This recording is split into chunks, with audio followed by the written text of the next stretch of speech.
მოგესალმებით. ყველას გილოცავთ დამდეგ შობა ახალ წელს. ამ სადღესასწაულო სუფრისთვის მოვამზადე საცივი და მინდა გაგიზიაროთ შემეული ვერსია.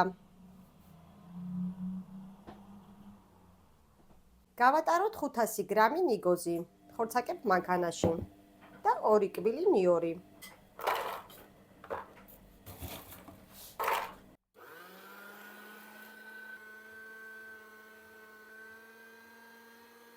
გავატაროთ კიდევ ერთხელ.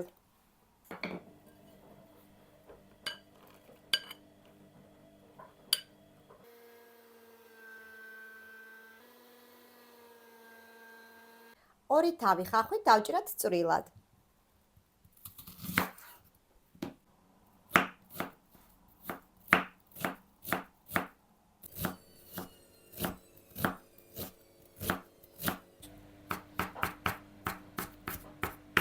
ნიგოზიდან გამოვხატოთ ზეთი, მარილი, 1 ჩაის კოვზი უცხო სუნელი, 1 ჩაის კოვზი ხმელი ქინძი, ნახევარი ჩაის კოვზი ზაფრანა, დაფქვილი წიწაკა გემოვნებით. მე ცოტას გავუკეთებ, რომ ბავშვებმაც მიირთვან. დავასხათ ადუღებული ქათმის ნახარში, ცოტა რა თქმა უნდა და დავიწყოთ ზელვა. დაახლოებით 2 სუფრის კოვზი დავასხი, ახლა მე მეგობრებო და უკვე ნახეთ, მეტი არ ჭირდება. დაიწყო ზეთმა უკვე გამოსვლა, დავზილავ კარგად კიდევ. წამოვიდა ზეთი მეგობრებო.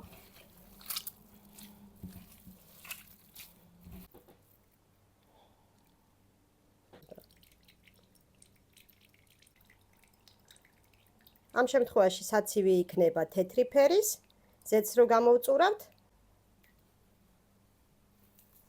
თავისივე ბულიონის ცხიმში მოვშუშოთ ხახვი. მე დავამატებ ცოტა კარაქს, 50 გრამს.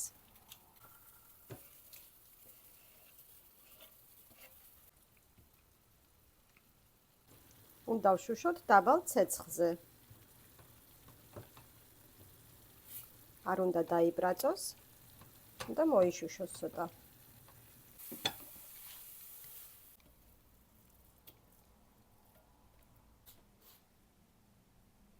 ნიგოს დავუმატოთ თბილი ბულიონი და გავხსნათ კარგად.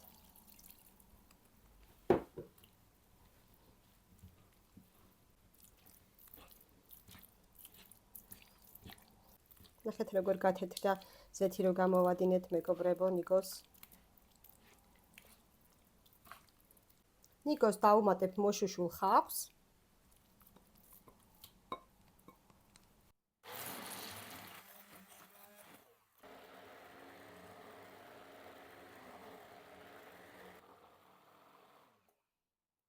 ქათამი არის 1,5 კილო, მოხარშული, ეხლა დავჭრათ ნაჭრებად.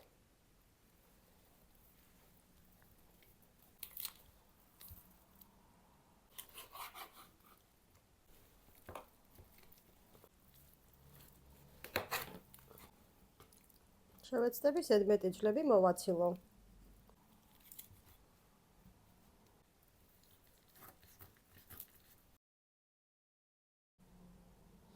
თბილ ბულიონში გადავიტანოთ ნიგოზი.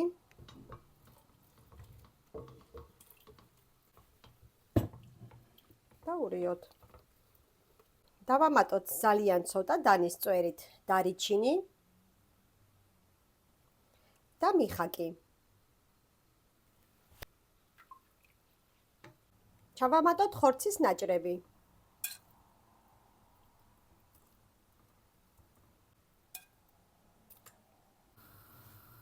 დაველოდოთ ადუღებას. რომ ადუღდება, დავუმატოთ 2 სუფრის კოვზი ბროწეულის ძმარი. ეს ძმარი ჩემი მომზადებულია მეგობრებო. თქვენ შეგიძლიათ ლიმონის წვენიც დავუმატოთ თუ ძმარი არ გინდათ. გადმოვდგათ ცეცხლიდან. ეხლა გაცივდება და შევდგავ მაცივარში. მეორე დღეს უკვე გავაფორმებ ჩვენ კერძს.